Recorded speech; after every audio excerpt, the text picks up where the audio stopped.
Saul Whitney, brother of the late Elias Whitney, D.D., principal of the Theological College of St. George's, was much addicted to opium. The habit grew upon him, as I understand, from some foolish freak when he was at college, for having read De Quincey's description of his dreams and sensations. He had drenched his tobacco with laudanum in an attempt to produce the same effects. He found, as so many more have done, that the practice is easier to attain than to get rid of.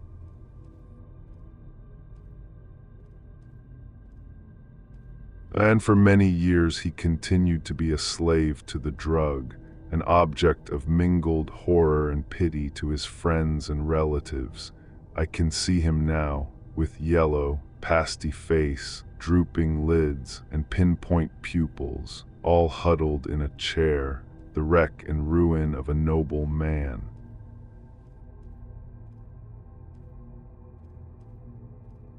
One night, it was in June '89, there came a ring to my bell, about the hour when a man gives his first yawn and glances at the clock. I sat up in my chair, and my wife laid her needlework down in her lap and made a little face of disappointment.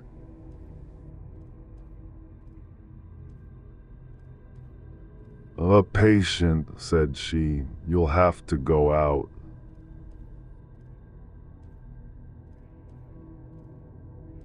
I groaned, for I was newly come back from a weary day.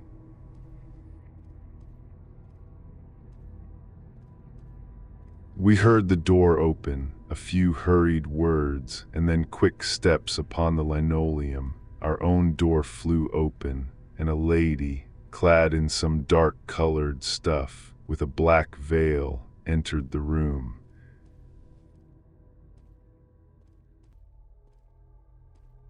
"You will excuse my calling so late," she began, and then, suddenly losing her self-control, she ran forward, threw her arms about my wife's neck, and sobbed upon her shoulder.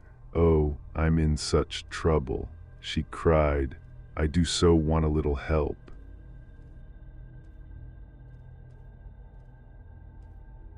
"Why," said my wife, pulling up her veil, "it is Kate Whitney. How you startled me.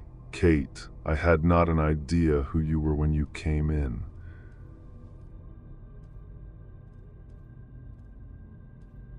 "I didn't know what to do, so I came straight to you. That was always the way. Folk who were in grief came to my wife like birds to a lighthouse."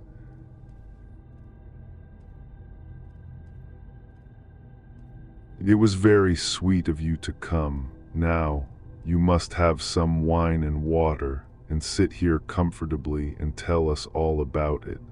Or should you rather that I sent James off to bed?"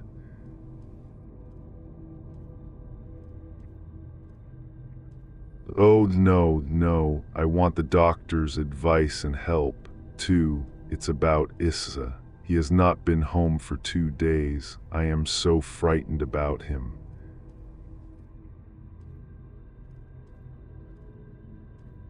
It was not the first time that she had spoken to us of her husband's trouble, to me as a doctor, to my wife as an old friend and school companion. We soothed and comforted her by such words as we could find.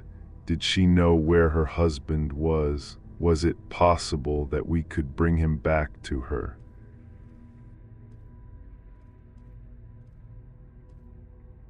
Seems that it was. She had the surest information that of late he had, when the fit was on him, made use of an opium den in the farthest east of the city. Hitherto his orgies had always been confined to one day, and he had come back, twitching and shattered, in the evening. But now the spell had been upon him 8 and 40 hours, and he lay there, doubtless among the dregs of the docks, breathing in the poison or sleeping off the effects. There he was to be found, she was sure of it.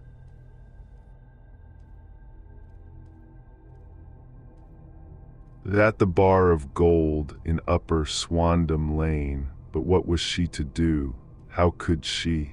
a young and timid woman, make her way into such a place and pluck her husband out from among the ruffians who surrounded him?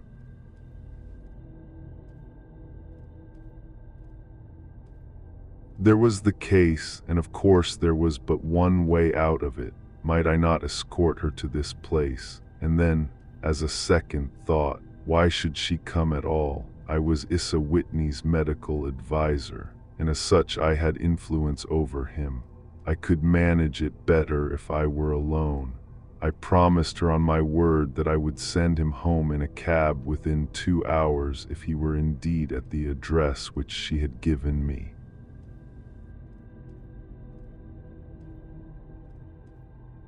And so in 10 minutes I had left my armchair and cheery sitting room behind me, and was speeding eastward in a hansom on a strange errand, as it seemed to me at the time, though the future only could show how strange it was to be.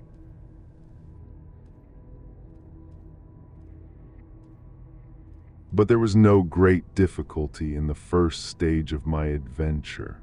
Upper Swandam Lane is a vile alley lurking behind the high wharves which line the north side of the river to the east of London Bridge, between a slop shop and a gin shop, approached by a steep flight of steps leading down to a black gap like the mouth of a cave. I found the den of which I was in search. Ordering my cab to wait, I passed down the steps, worn hollow in the center by the ceaseless tread of drunken feet.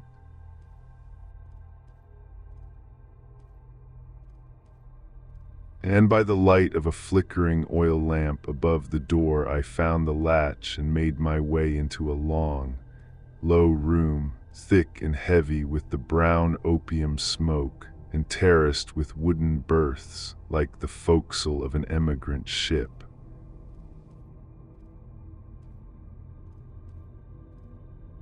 Through the gloom one could dimly catch a glimpse of bodies lying in strange, fantastic poses. Bowed shoulders, bent knees, heads thrown back, and chins pointing upward, with here and there a dark, lackluster eye turned upon the newcomer. Out of the black shadows there glimmered little red circles of light, now bright, now faint, as the burning poison waxed or waned in the bowls of the metal pipes. The most lay silent, but some muttered to themselves, and others talked together in a strange,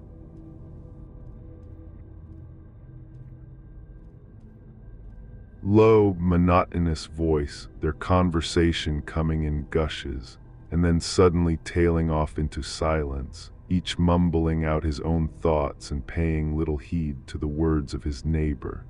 At the farther end was a small brazier of burning charcoal, beside which on a three-legged wooden stool there sat a tall, thin old man, with his jaw resting upon his 2 fists and his elbows upon his knees, staring into the fire.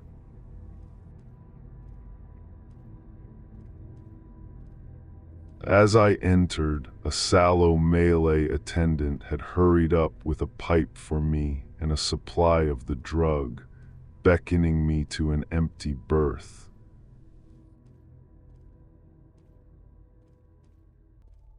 "Thank you, I have not come to stay," said I.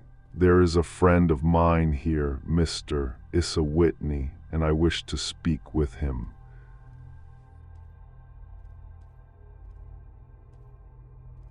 There was a movement and an exclamation from my right, and peering through the gloom, I saw Whitney, pale, haggard, and unkempt, staring out at me.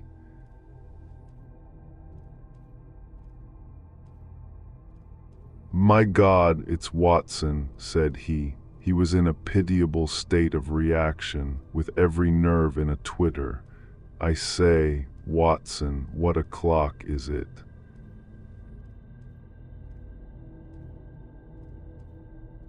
"Nearly 11. "Of what day?" "Of Friday, June 19th.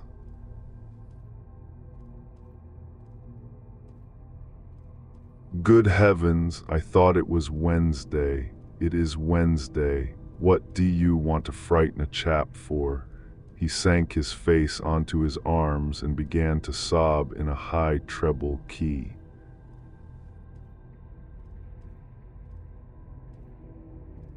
I tell you that it is Friday, man. Your wife has been waiting this 2 days for you. You should be ashamed of yourself.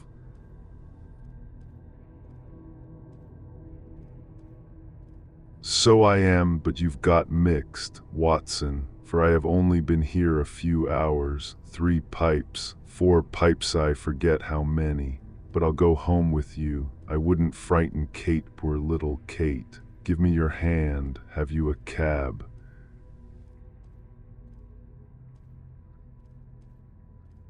Yes, I have one waiting.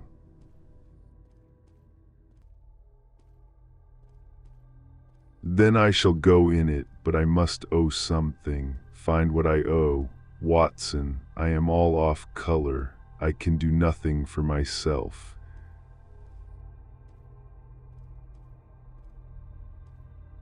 I walked down the narrow passage between the double row of sleepers, holding my breath to keep out the vile, stupefying fumes of the drug and looking about for the manager. As I passed the tall man who sat by the brazier, I felt a sudden pluck at my skirt, and a low voice whispered, "Walk past me, and then look back at me."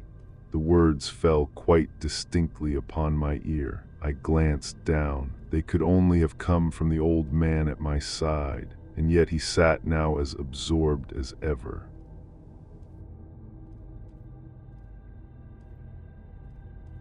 Very thin, very wrinkled, bent with age, an opium pipe dangling down from between his knees, as though it had dropped in sheer lassitude from his fingers. I took 2 steps forward and looked back. It took all my self-control to prevent me from breaking out into a cry of astonishment.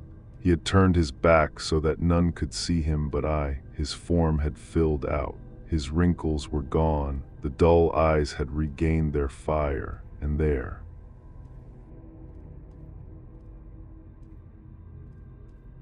sitting by the fire and grinning at my surprise, was none other than Sherlock Holmes. He made a slight motion to me to approach him, and instantly, as he turned his face half round to the company once more, subsided into a doddering, loose-lipped senility.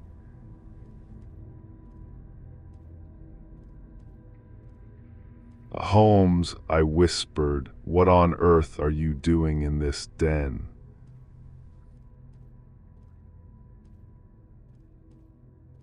"As low as you can," he answered. "I have excellent ears.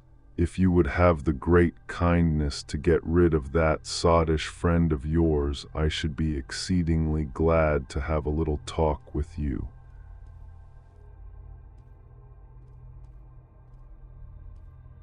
"I have a cab outside."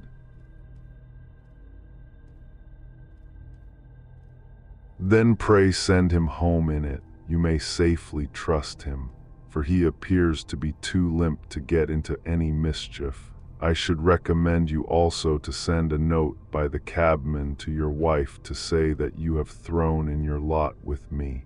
If you will wait outside, I shall be with you in 5 minutes.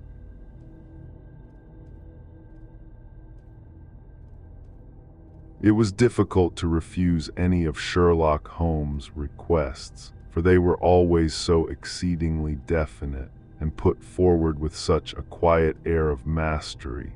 I felt, however, that when Whitney was once confined in the cab, my mission was practically accomplished, and for the rest, I could not wish anything better than to be associated with my friend in one of those singular adventures which were the normal condition of his existence.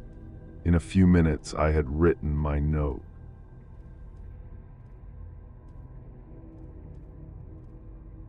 Paid Whitney's bill, led him out to the cab, and seen him driven through the darkness. In a very short time a decrepit figure had emerged from the opium den. and I was walking down the street with Sherlock Holmes. For 2 streets he shuffled along with a bent back and an uncertain foot. Then, glancing quickly round, he straightened himself out and burst into a hearty fit of laughter.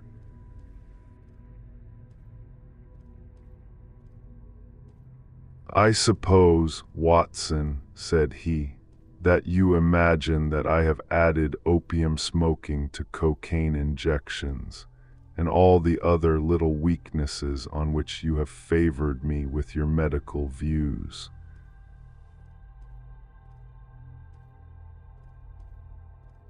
I was certainly surprised to find you there.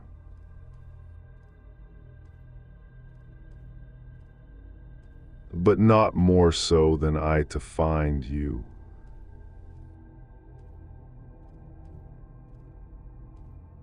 I came to find a friend.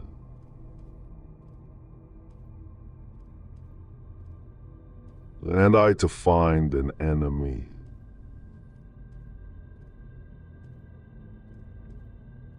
An enemy. Yes, one of my natural enemies, or shall I say, my natural prey. Briefly, Watson, I am in the midst of a very remarkable inquiry, and I have hoped to find a clue in the incoherent ramblings of these sots, as I have done before now. Had I been recognized in that den, my life would not have been worth an hour's purchase, for I have used it before now for my own purposes, and the rascally Lascar who runs it has sworn to have vengeance upon me.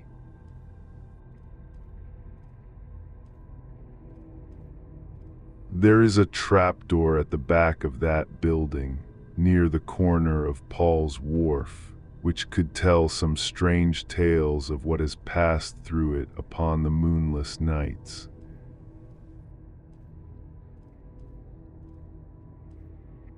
What, you do not mean bodies?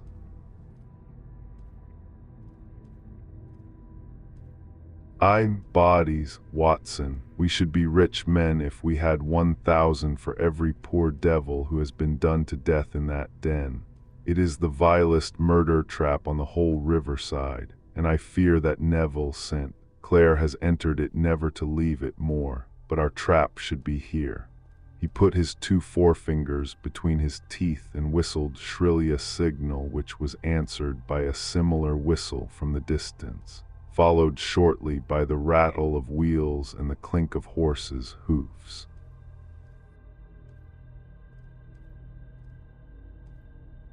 "Now, Watson," said Holmes, as a tall dog-cart dashed up through the gloom, throwing out 2 golden tunnels of yellow light from its side lanterns, "you'll come with me, won't you?"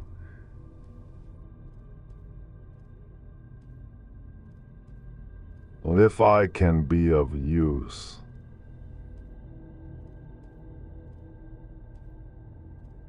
"Oh, a trusty comrade is always of use, and a chronicler still more so. My room at the Cedars is a double-bedded one."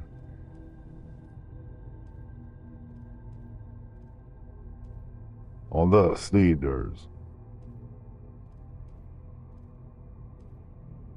"Yes, that is Mr. St. Clare's house. I am staying there while I conduct the inquiry."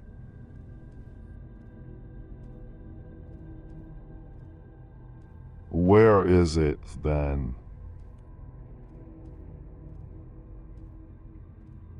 "Near Leigh in Kent. We have a 7-mile drive before us."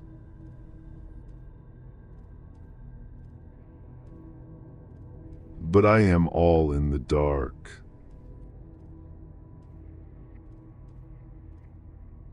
"Of course you are. You'll know all about it presently. Jump up here." "All right, John, we shall not need you. Here's £50. Look out for me tomorrow. About 11, give her her head. So long, then."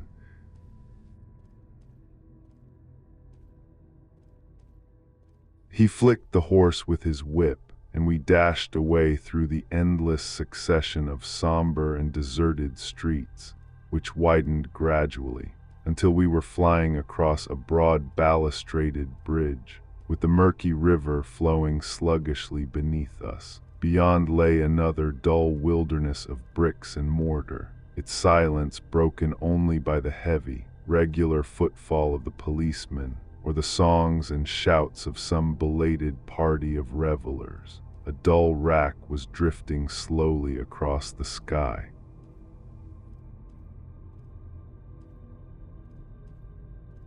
And a star or two twinkled dimly here and there through the rifts of the clouds. Holmes drove in silence, with his head sunk upon his breast, and the air of a man who is lost in thought, while I sat beside him, curious to learn what this new quest might be which seemed to tax his powers so sorely, and yet afraid to break in upon the current of his thoughts. We had driven several miles, and were beginning to get to the fringe of the belt of suburban villas, when he shook himself.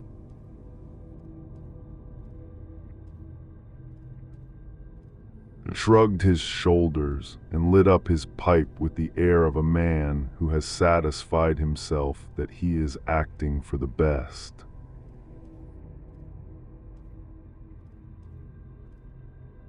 "You have a grand gift of silence, Watson," said he. "It makes you quite invaluable as a companion. 'Pon my word, it is a great thing for me to have someone to talk to, for my own thoughts are not over-pleasant. I was wondering what I should say to this dear little woman tonight when she meets me at the door."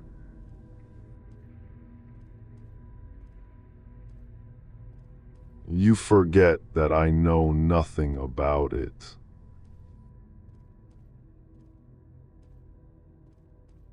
"I shall just have time to tell you the facts of the case before we get to lay. It seems absurdly simple, and yet somehow I can get nothing to go upon. There's plenty of thread, no doubt, but I can't get the end of it into my hand. Now, I'll state the case clearly and concisely to you, Watson, and maybe you can see a spark where all is dark to me."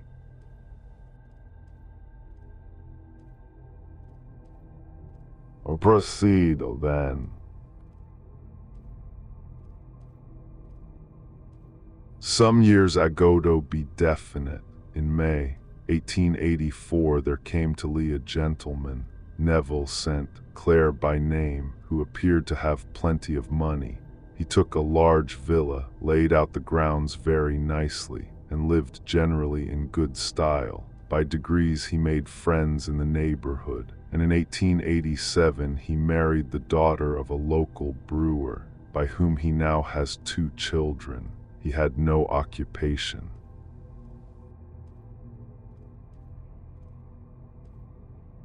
But was interested in several companies and went into town as a rule in the morning, returning by the 5:14 from Cannon Street every night.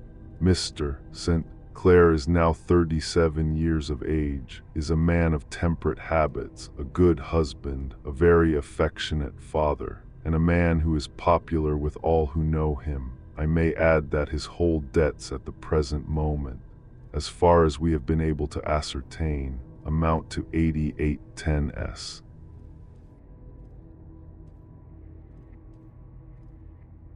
While he has 220 standing to his credit in the Capital and Counties Bank, there is no reason, therefore, to think that money troubles have been weighing upon his mind.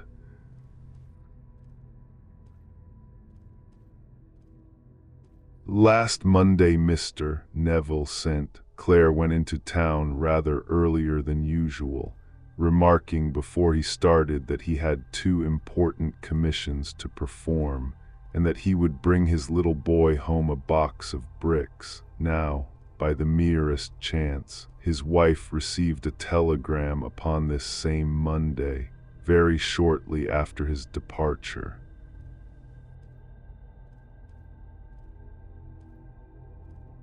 to the effect that a small parcel of considerable value which she had been expecting was waiting for her at the offices of the Aberdeen Shipping Company. Now, if you are well up in your London, you will know that the office of the company is in Fresno Street, which branches out of Upper Swandam Lane, where you found me tonight. Mrs. St. Clair had her lunch, started for the city, did some shopping, proceeded to the company's office, got her packet,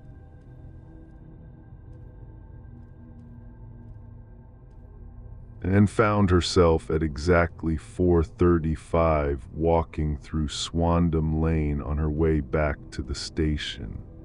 Have you followed me so far?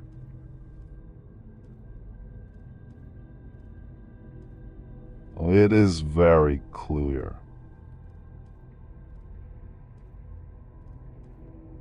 If you remember, Monday was an exceedingly hot day, and Mrs. St. Clair walked slowly, glancing about in the hope of seeing a cab, as she did not like the neighborhood in which she found herself. While she was walking in this way down Swandam Lane, she suddenly heard an ejaculation or cry, and was struck cold to see her husband looking down at her and, as it seemed to her, beckoning to her from a second-floor window. The window was open, and she distinctly saw his face,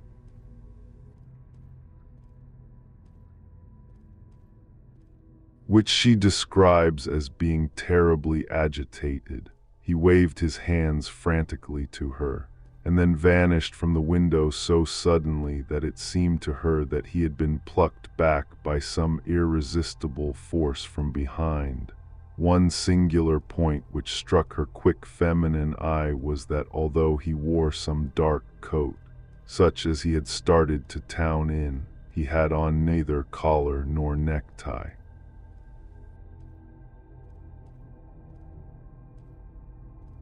Convinced that something was amiss with him, she rushed down the steps, for the house was none other than the opium den in which you found me tonight, and running through the front room, she attempted to ascend the stairs which led to the first floor.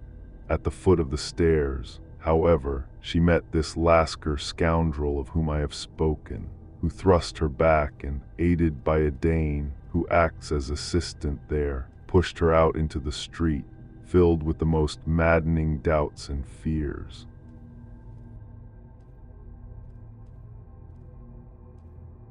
She rushed down the lane and, by rare good fortune, met in Fresno Street a number of constables with an inspector, all on their way to their beat. The inspector and two men accompanied her back, and in spite of the continued resistance of the proprietor, they made their way to the room in which Mr. St. Clair had last been seen. There was no sign of him there. In fact, in the whole of that floor there was no one to be found save a crippled wretch of hideous aspect, who, it seems,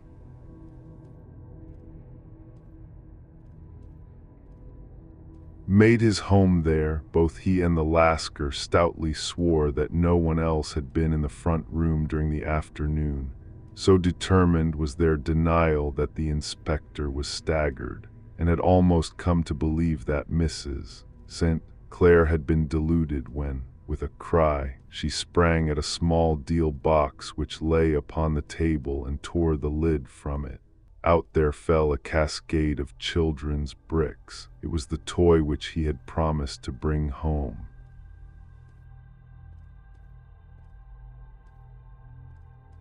This discovery and the evident confusion which the cripple showed made the inspector realize that the matter was serious.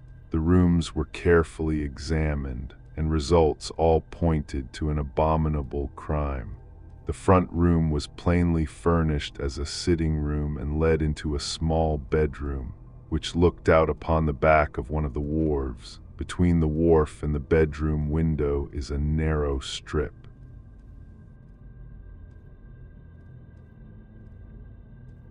which is dry at low tide but is covered at high tide with at least 4.5 feet of water. The bedroom window was a broad one and opened from below.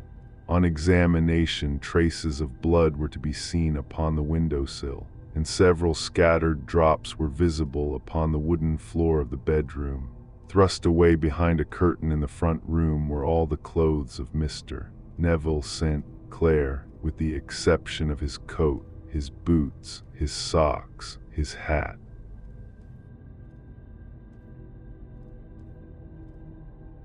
And his watch-all were there. There were no signs of violence upon any of these garments, and there were no other traces of Mr. Neville St. Clair. Out of the window he must apparently have gone, for no other exit could be discovered, and the ominous bloodstains upon the sill gave little promise that he could save himself by swimming, for the tide was at its very highest at the moment of the tragedy.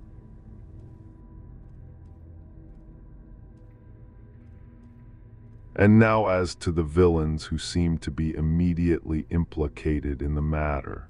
The Lascar was known to be a man of the vilest antecedents, but as, by Mrs. St. Clair's story, he was known to have been at the foot of the stair within a very few seconds of her husband's appearance at the window, he could hardly have been more than an accessory to the crime. His defense was one of absolute ignorance, and he protested that he had no knowledge as to the doings of Hugh Boone, his lodger.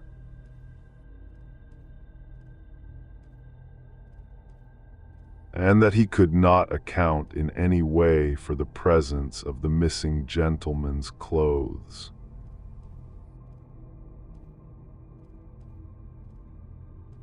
So much for the Lascar manager. Now for the sinister cripple who lives upon the second floor of the opium den, and who was certainly the last human being whose eyes rested upon Neville St.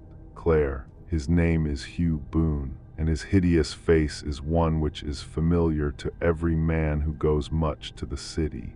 He is a professional beggar, though in order to avoid the police regulations he pretends to a small trade in wax vestas, some little distance down Threadneedle Street.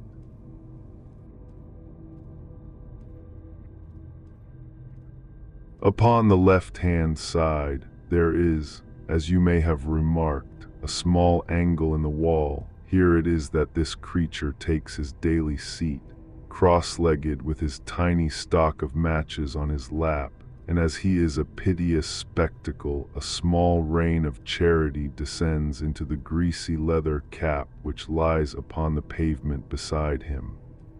I have watched the fellow more than once before ever I thought of making his professional acquaintance.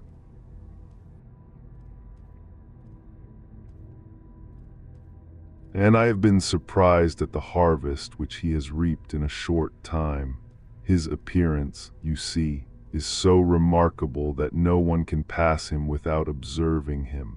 A shock of orange hair, a pale face disfigured by a horrible scar, which, by its contraction, has turned up the outer edge of his upper lip, a bulldog chin, and a pair of very penetrating dark eyes, which present a singular contrast to the color of his hair.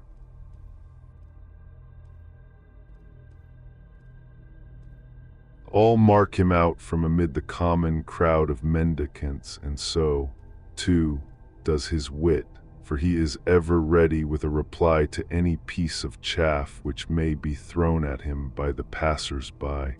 This is the man whom we now learn to have been the lodger at the opium den, and to have been the last man to see the gentleman of whom we are in quest.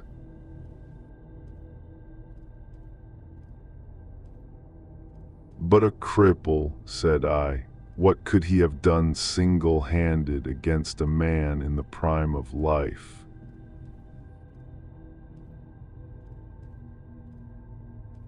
He is a cripple in the sense that he walks with a limp, but in other respects he appears to be a powerful and well-nurtured man.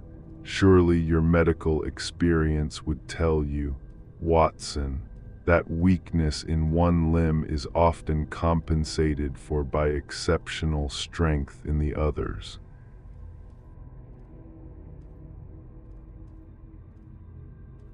Pray continue your narrative.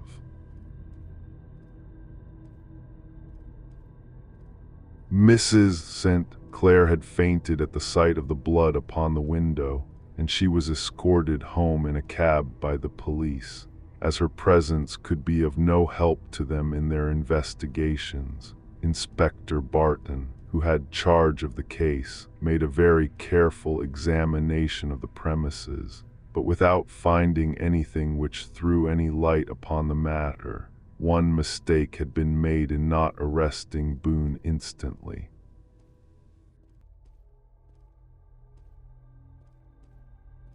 As he was allowed some few minutes during which he might have communicated with his friend the Lascar, but this fault was soon remedied, and he was seized and searched, without anything being found which could incriminate him. There were, it is true, some bloodstains upon his right shirt sleeve, but he pointed to his ring finger, which had been cut near the nail, and explained that the bleeding came from there, adding that he had been to the window not long before.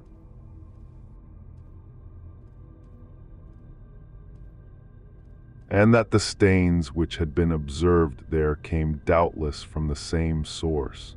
He denied strenuously having ever seen Mr. Neville St. Clair, and swore that the presence of the clothes in his room was as much a mystery to him as to the police. As to Mrs. St. Clair's assertion that she had actually seen her husband at the window, he declared that she must have been either mad or dreaming. He was removed, loudly protesting, to the police station.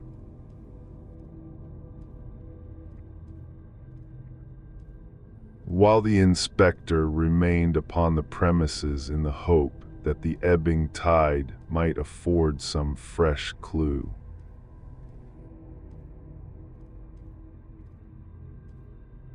And it did, though they hardly found upon the mud bank what they had feared to find. It was Neville St. Clair's coat, and not Neville St. Clair, which lay uncovered as the tide receded. And what do you think they found in the pockets?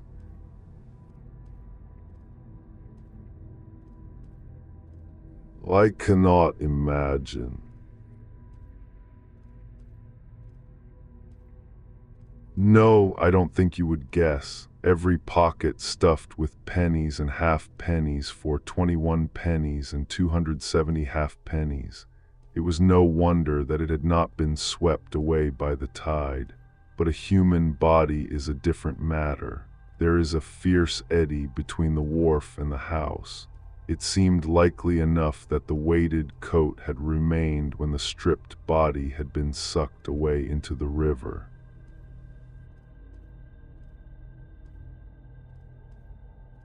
But I understand that all the other clothes were found in the room. Would the body be dressed in a coat alone?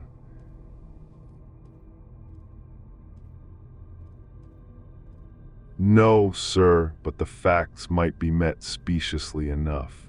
Suppose that this man Boone had thrust Neville St. Clair through the window. There is no human eye which could have seen the deed. What would he do then? It would of course instantly strike him that he must get rid of the telltale garments. He would seize the coat, then, and be in the act of throwing it out, when it would occur to him that it would swim and not sink. He has little time.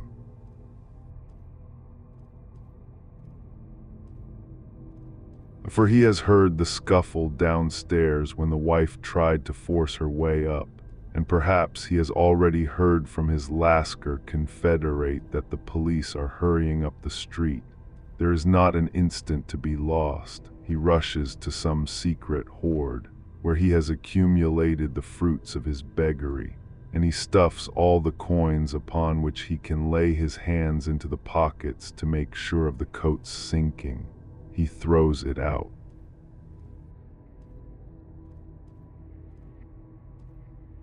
And would have done the same with the other garments had not he heard the rush of steps below, and only just had time to close the window when the police appeared.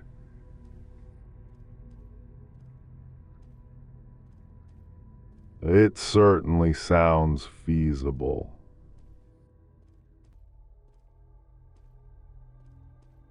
Well, we will take it as a working hypothesis for want of a better. Boone, as I have told you, was arrested and taken to the station, but it could not be shown that there had ever before been anything against him. He had for years been known as a professional beggar, but his life appeared to have been a very quiet and innocent one. There the matter stands at present, and the questions which have to be solved: what Neville sent Claire was doing in the opium den, what happened to him when there.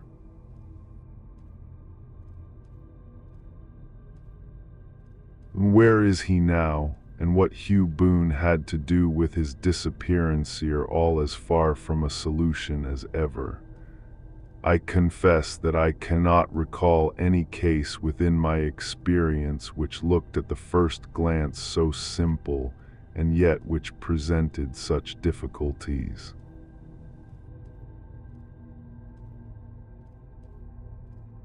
While Sherlock Holmes had been detailing this singular series of events, we had been whirling through the outskirts of the great town until the last straggling houses had been left behind, and we rattled along with a country hedge upon either side of us. Just as he finished, however, we drove through two scattered villages, where a few lights still glimmered in the windows.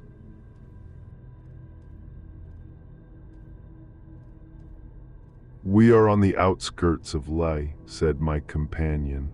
"We have touched on 3 English counties in our short drive, starting in Middlesex, passing over an angle of Surrey, and ending in Kent. See that light among the trees? That is the Cedars. And beside that lamp sits a woman whose anxious ears have already, I have little doubt, caught the clink of our horses' feet."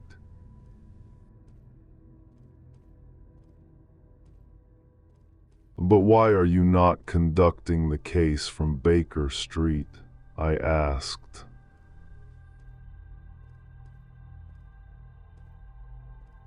"Because there are many inquiries which must be made out here.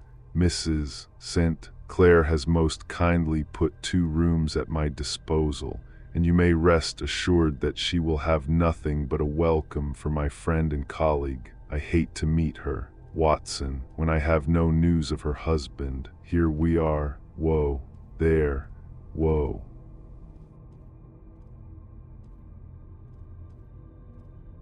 We had pulled up in front of a large villa which stood within its own grounds. A stable boy had run out to the horse's head, and springing down, I followed Holmes up the small, winding gravel drive which led to the house. As we approached, the door flew open, and a little blonde woman stood in the opening, clad in some sort of light mousseline de soie, with a touch of fluffy pink chiffon at her neck and wrists. She stood with her figure outlined against the flood of light.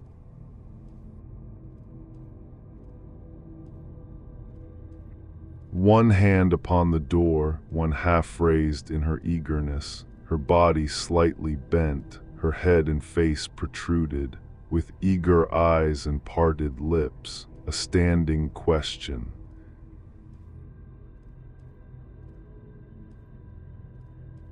"Well," she cried, "well," and then, seeing that there were 2 of us, she gave a cry of hope which sank into a groan as she saw that my companion shook his head and shrugged his shoulders.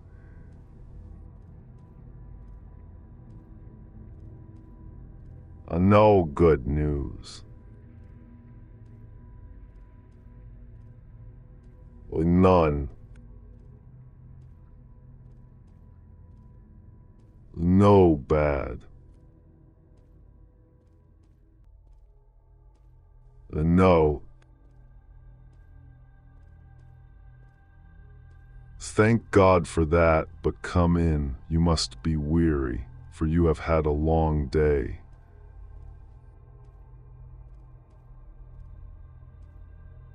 "This is my friend, Dr. Watson. He has been of most vital use to me in several of my cases. and a lucky chance has made it possible for me to bring him out and associate him with this investigation.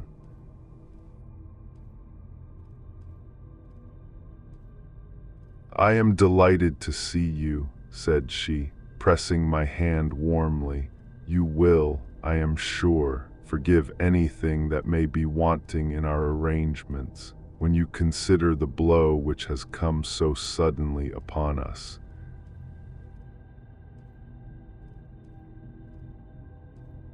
My dear madam, said I am an old campaigner, and if I were not, I can very well see that no apology is needed. If I can be of any assistance, either to you or to my friend here, I shall be indeed happy.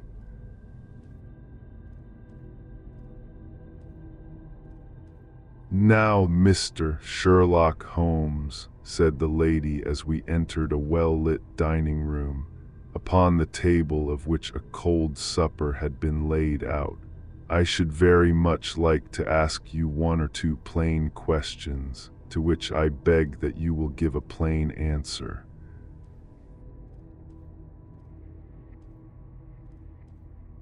Certainly, madam.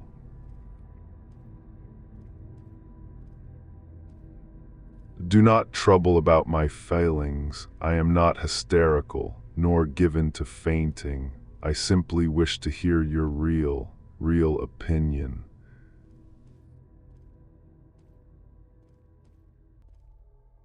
Upon what point? In your heart of hearts, do you think that Neville is alive?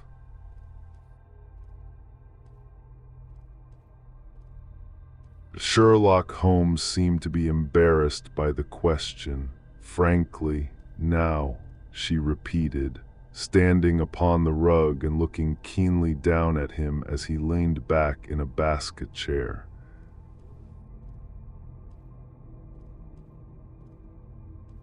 Frankly, then, madam, I do not.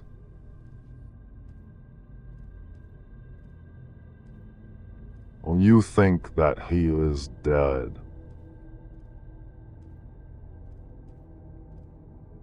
I do. Murdered. I don't say that, perhaps.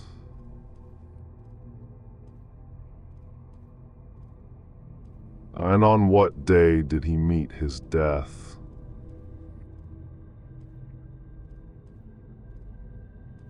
On Monday. Then perhaps, Mr. Holmes, you will be good enough to explain how it is that I have received a letter from him today.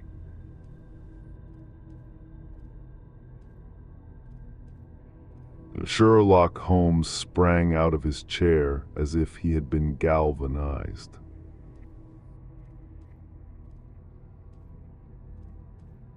What? He roared. Yes, today, she stood smiling, holding up a little slip of paper in the air.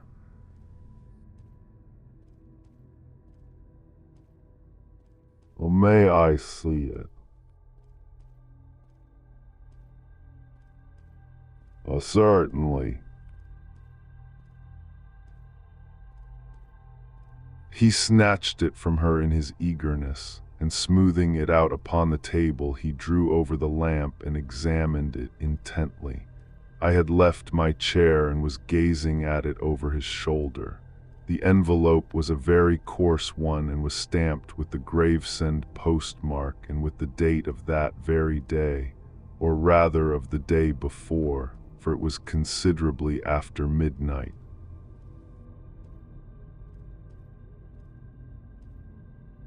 Coarse writing, murmured Holmes. Surely this is not your husband's writing, madam.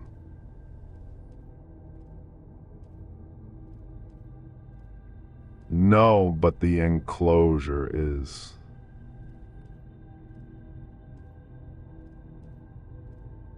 I perceive also that whoever addressed the envelope had to go and inquire as to the address.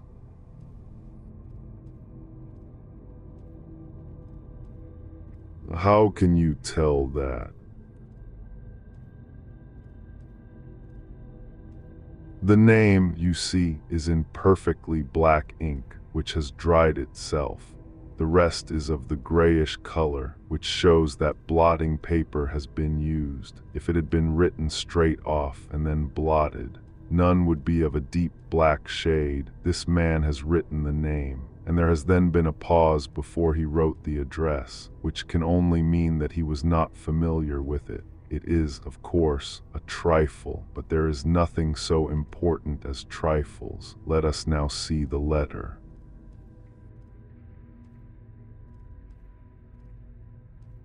Aha, there has been an enclosure here.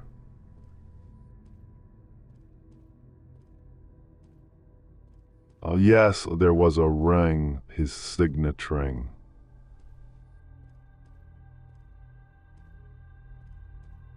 And you are sure that this is your husband's hand?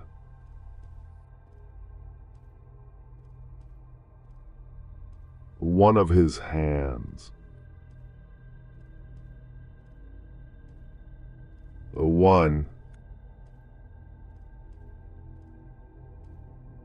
His hand when he wrote hurriedly.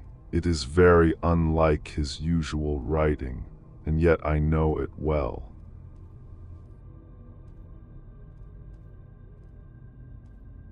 Dearest, do not be frightened. All will come well. There is a huge error which it may take some little time to rectify.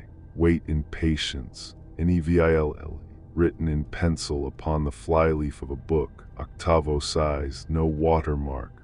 Posted today in Gravesend by a man with a dirty thumb. And the flap has been gummed, if I am not very much in error, by a person who had been chewing tobacco. And you have no doubt that it is your husband's hand, madam.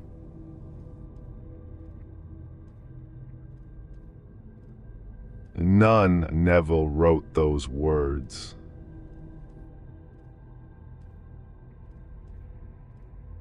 And they were posted today at Gravesend. Well, Mrs. St. Clair, the clouds lighten, though I should not venture to say that the danger is over.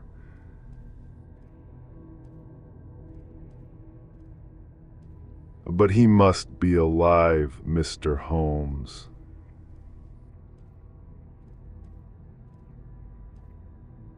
Unless this is a clever forgery to put us on the wrong scent.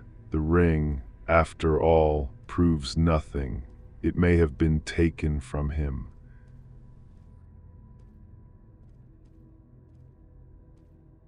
No, it is. It is his very own writing.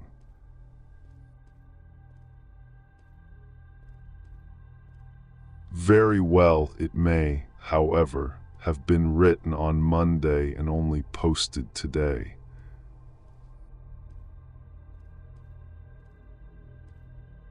That is possible. If so, much may have happened between.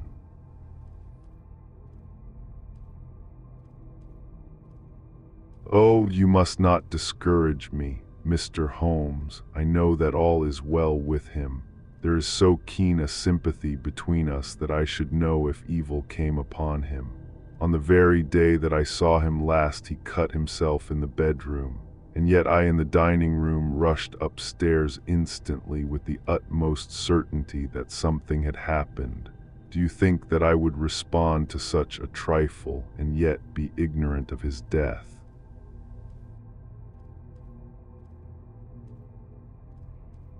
I have seen too much not to know that the impression of a woman may be more valuable than the conclusion of an analytical reasoner. And in this letter you certainly have a very strong piece of evidence to corroborate your view. But if your husband is alive and able to write letters, why should he remain away from you?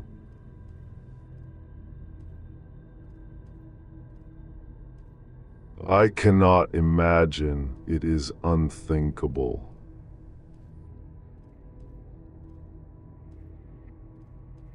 And on Monday, he made no remarks before leaving you.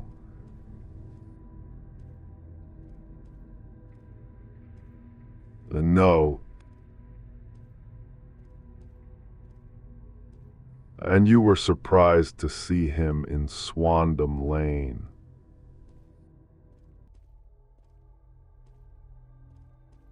Very much so. Was the window open? Well, yes. Then he might have called to you.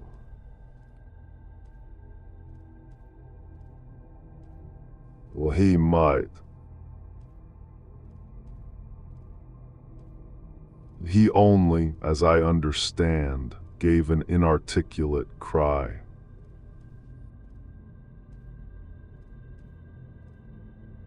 Well, yes.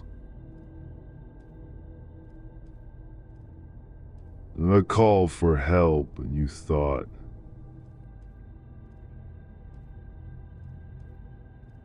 Oh, yes, he waved his hands.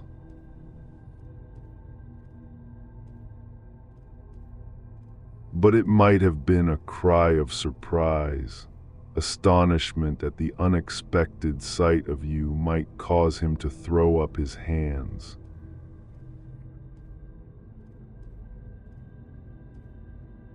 It is possible.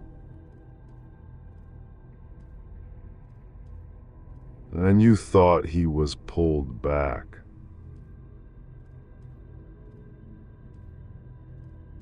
He disappeared so suddenly.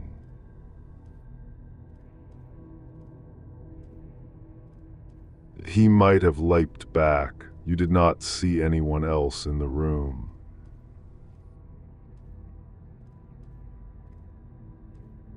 No, but this horrible man confessed to having been there, and the Lascar was at the foot of the stairs.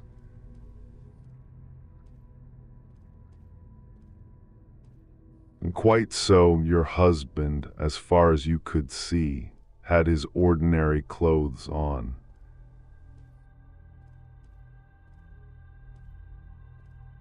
But without his collar or tie, I distinctly saw his bare throat.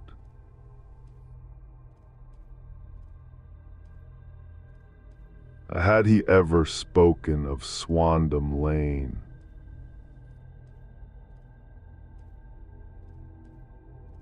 Well, never. Had he ever showed any signs of having taken opium?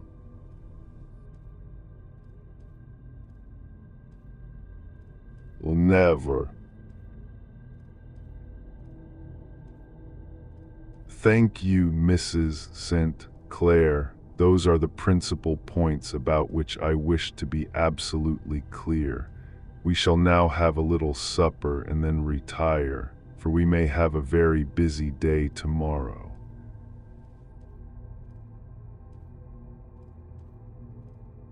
A large and comfortable double-bedded room had been placed at our disposal, and I was quickly between the sheets, for I was weary after my night of adventure. Sherlock Holmes was a man, however, who, when he had an unsolved problem upon his mind, would go for days and even for a week without rest, turning it over, rearranging his facts, looking at it from every point of view until he had either fathomed it or convinced himself that his data were insufficient.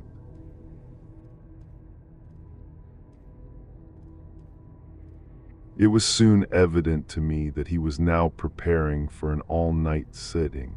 He took off his coat and waistcoat, put on a large blue dressing gown, and then wandered about the room collecting pillows from his bed and cushions from the sofa and armchairs. With these he constructed a sort of Eastern divan, upon which he perched himself cross-legged.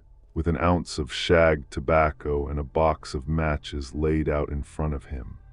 In the dim light of the lamp, I saw him sitting there.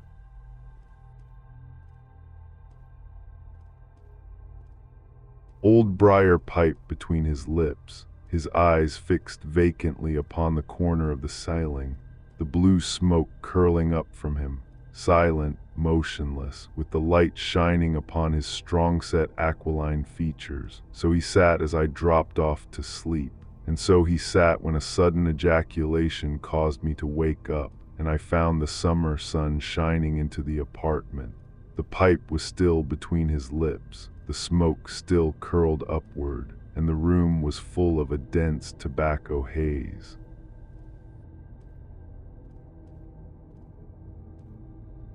But nothing remained of the heap of shag which I had seen upon the previous night.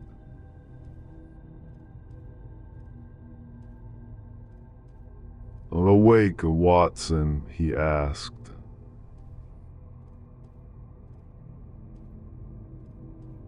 "Oh, yes." "Game for a morning drive?" Certainly." "Then dress. No one is stirring yet, but I know where the stable boy sleeps, and we shall soon have the trap out." He chuckled to himself as he spoke. His eyes twinkled, and he seemed a different man to the somber thinker of the previous night.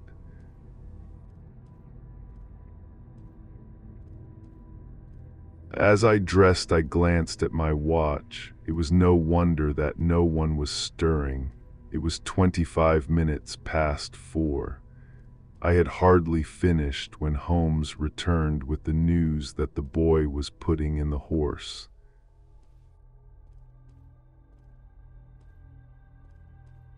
"I want to test a little theory of mine," said he, pulling on his boots. "I think, Watson, that you are now standing in the presence of one of the most absolute fools in Europe. I deserve to be kicked from here to Charing Cross, but I think I have the key of the affair now."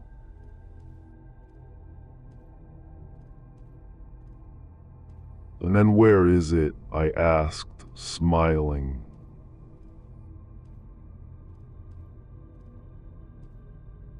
"In the bathroom," he answered. "Oh, yes, I am not joking," he continued, seeing my look of incredulity. "I have just been there, and I have taken it out, and I have got it in this Gladstone bag. Come on, my boy, and we shall see whether it will not fit the lock."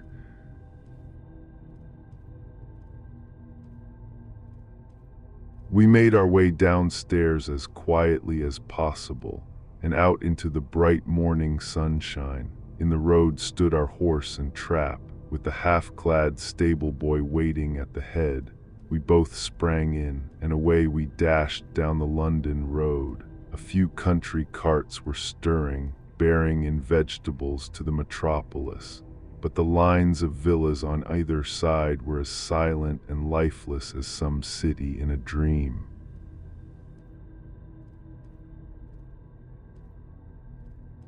"It has been in some points a singular case," said Holmes, flicking the horse on into a gallop. "I confess that I have been as blind as a mole, but it is better to learn wisdom late than never to learn it at all."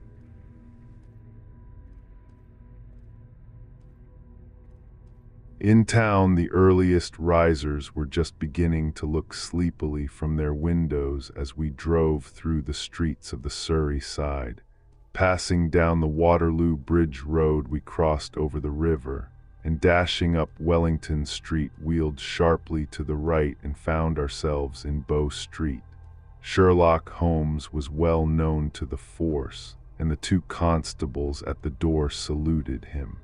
One of them held the horse's head while the other led us in.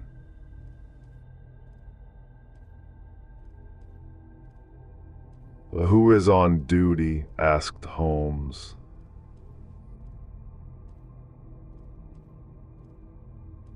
Inspector Bradstreet, sir.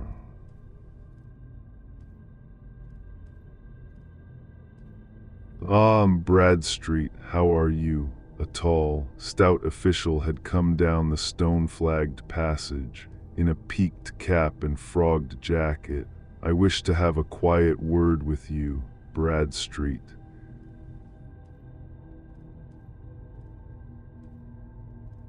Certainly, Mr. Holmes, step into my room here.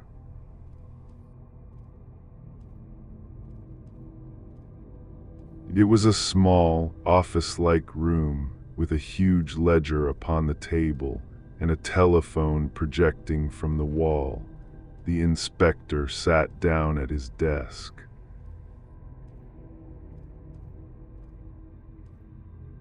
What can I do for you, Mr. Holmes?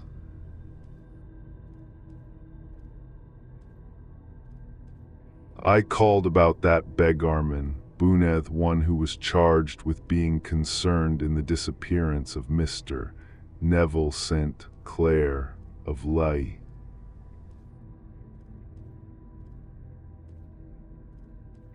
Yes, he was brought up and remanded for further inquiries.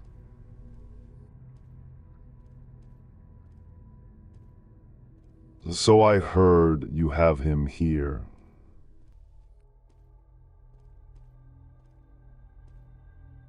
In the cells.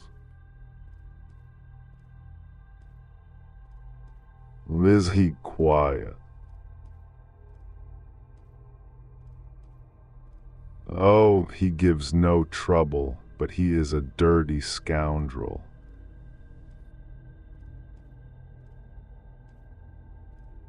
Oh, dirty. Yes, it is all we can do to make him wash his hands, and his face is as black as a tinker's. Well, when once his case has been settled, he will have a regular prison bath, and I think, if you saw him, you would agree with me that he needed it.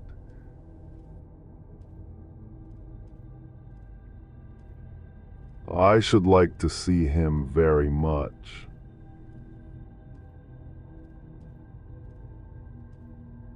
Would you? That is easily done. Come this way. You can leave your bag.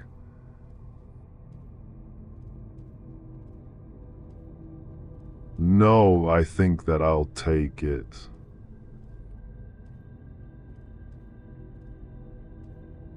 Very good, come this way, if you please. He led us down a passage, opened a barred door, passed down a winding stair, and brought us to a whitewashed corridor with a line of doors on each side.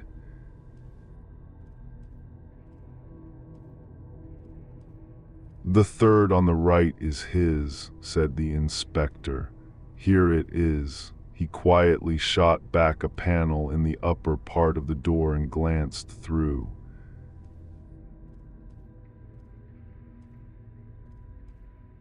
He is asleep, said he. You can see him very well.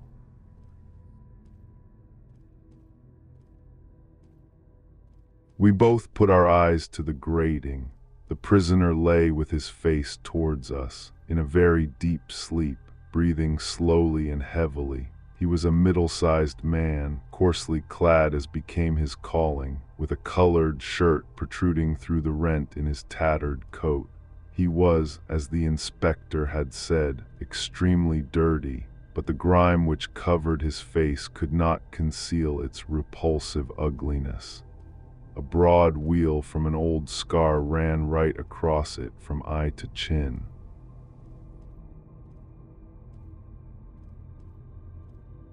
And by its contraction had turned up one side of the upper lip, so that 3 teeth were exposed in a perpetual snarl.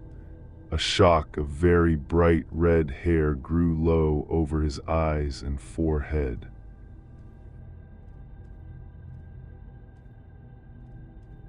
Well, he's a beauty, isn't he? Said the inspector.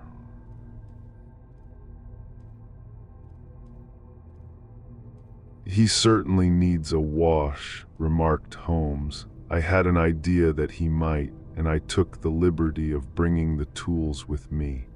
He opened the Gladstone bag as he spoke and took out, to my astonishment, a very large bath sponge.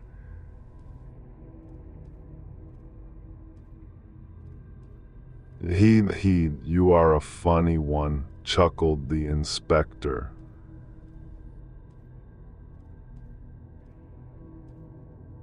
"Now, if you will have the great goodness to open that door very quietly, we will soon make him cut a much more respectable figure."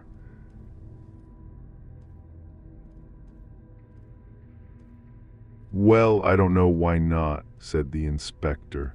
"He doesn't look a credit to the Bow Street cells, does he?" He slipped his key into the lock, and we all very quietly entered the cell. The sleeper half turned, and then settled down once more into a deep slumber. Holmes stooped to the water jug, moistened his sponge, and then rubbed it twice vigorously across and down the prisoner's face.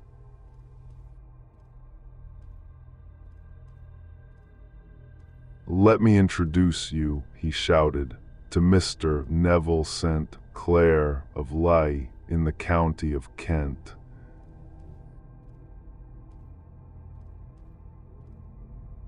Never in my life have I seen such a sight. The man's face peeled off under the sponge like the bark from a tree.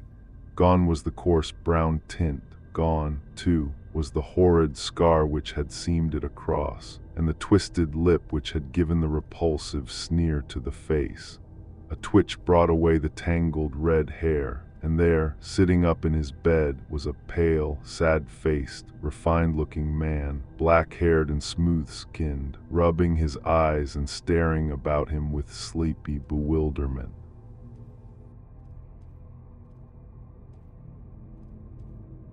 Then, suddenly realizing the exposure, he broke into a scream and threw himself down with his face to the pillow.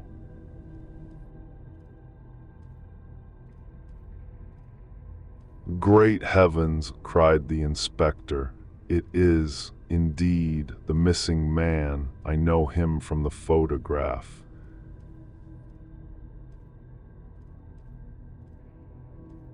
The prisoner turned with the reckless air of a man who abandons himself to his destiny.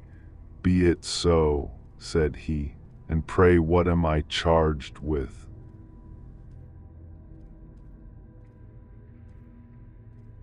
"With making away with Mr. Neville St. Oh, come, you can't be charged with that unless they make a case of attempted suicide of it," said the inspector with a grin. "Well, I have been 27 years in the force, but this really takes the cake."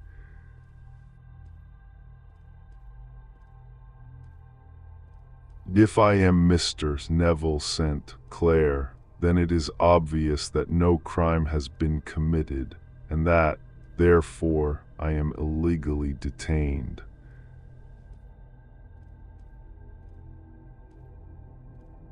"No crime, but a very great error has been committed," said Holmes.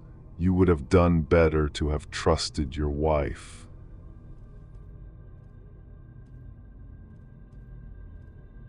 "It was not the wife, it was the children," groaned the prisoner.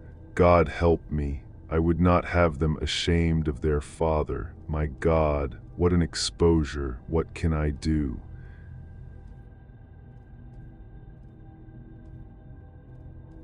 Sherlock Holmes sat down beside him on the couch and patted him kindly on the shoulder.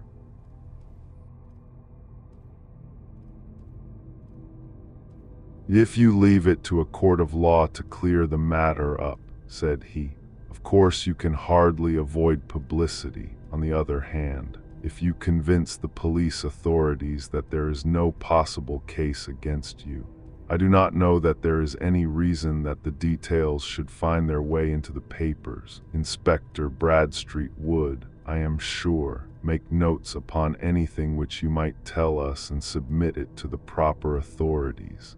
The case would then never go into court at all.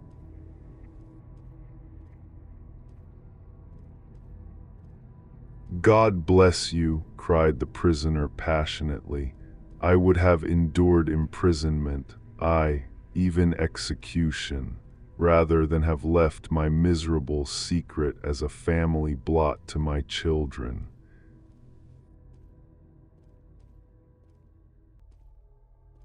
You are the first who have ever heard my story. My father was a schoolmaster in Chesterfield, where I received an excellent education. I traveled in my youth, took to the stage, and finally became a reporter on an evening paper in London. One day my editor wished to have a series of articles upon begging in the metropolis, and I volunteered to supply them. There was the point from which all my adventures started.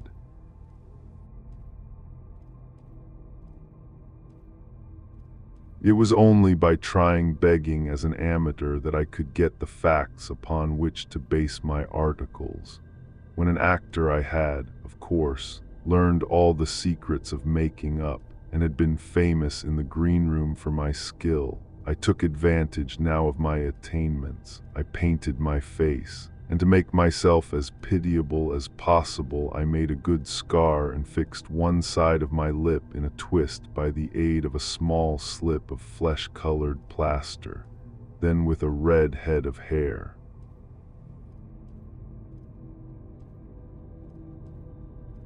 And an appropriate dress, I took my station in the business part of the city, ostensibly as a match seller but really as a beggar. For 7 hours I plied my trade, and when I returned home in the evening I found to my surprise that I had received no less than 26s, 4d.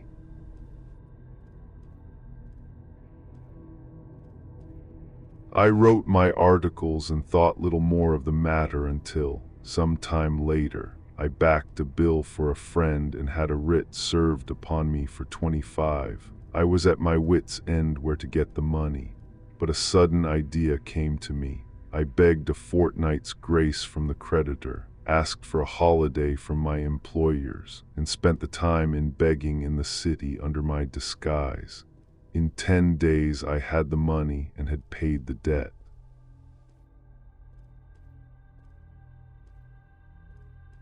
Well, you can imagine how hard it was to settle down to arduous work at 2 a week when I knew that I could earn as much in a day by smearing my face with a little paint, laying my cap on the ground, and sitting still.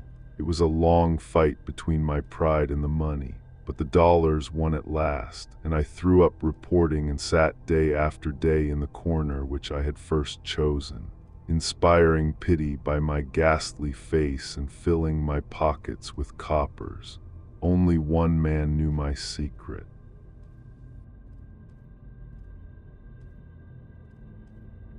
He was the keeper of a low den in which I used to lodge in Swandam Lane, where I could every morning emerge as a squalid beggar and in the evenings transform myself into a well-dressed man about town. This fellow, a Lascar, was well paid by me for his rooms, so that I knew that my secret was safe in his possession.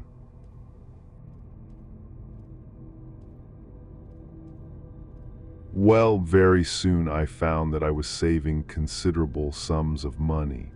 I do not mean that any beggar in the streets of London could earn 700 a year, which is less than my average tackings, but I had exceptional advantages in my power of making up, and also in a facility of repartee, which improved by practice and made me quite a recognized character in the city.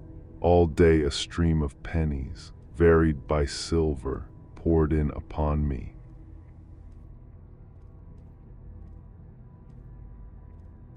And it was a very bad day in which I failed to take 2.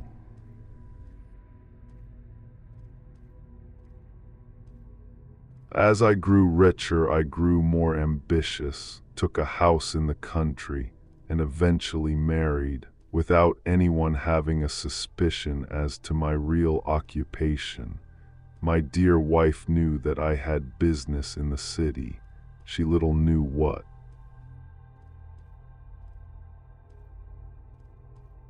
Last Monday I had finished for the day and was dressing in my room above the opium den when I looked out of my window and saw, to my horror and astonishment, that my wife was standing in the street, with her eyes fixed full upon me. I gave a cry of surprise, threw up my arms to cover my face, and, rushing to my confidant, the Lascar, entreated him to prevent anyone from coming up to me. I heard her voice downstairs, but I knew that she could not ascend.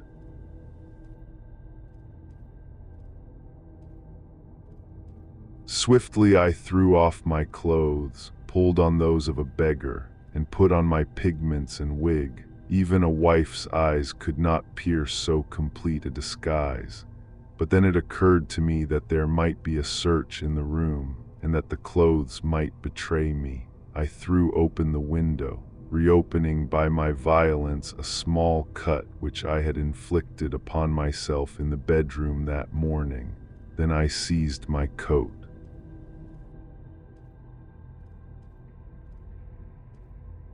Which was weighted by the coppers which I had just transferred to it from the leather bag in which I carried my takings.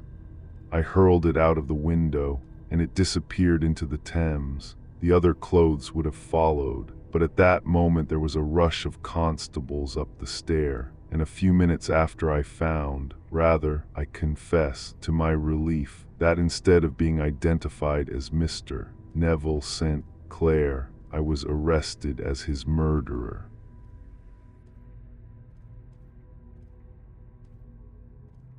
I do not know that there is anything else for me to explain. I was determined to preserve my disguise as long as possible, and hence my preference for a dirty face, knowing that my wife would be terribly anxious. I slipped off my ring and confided it to the Lascar at a moment when no constable was watching me, together with a hurried scrawl, telling her that she had no cause to fear.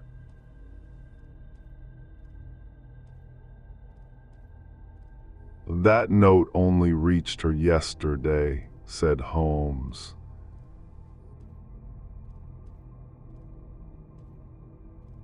"Good God, what a week she must have spent."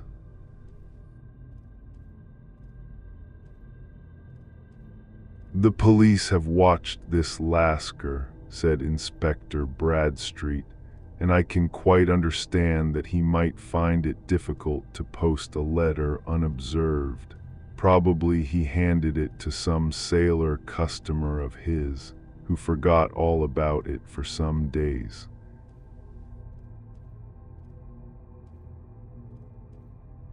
"That was it," said Holmes, nodding approvingly. "I have no doubt of it, but have you never been prosecuted for begging?"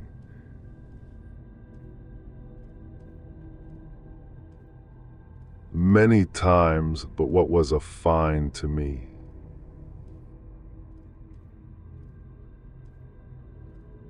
"It must stop here, however," said Bradstreet.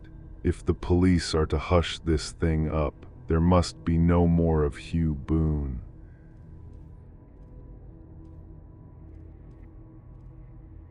"I have sworn it by the most solemn oaths which a man can take."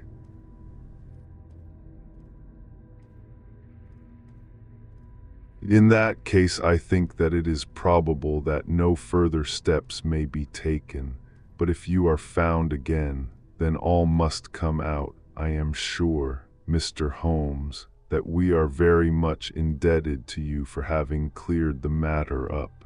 I wish I knew how you reach your results."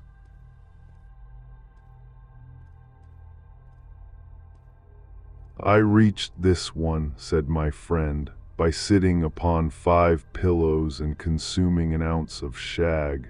I think, Watson, that if we drive to Baker Street we shall just be in time for breakfast."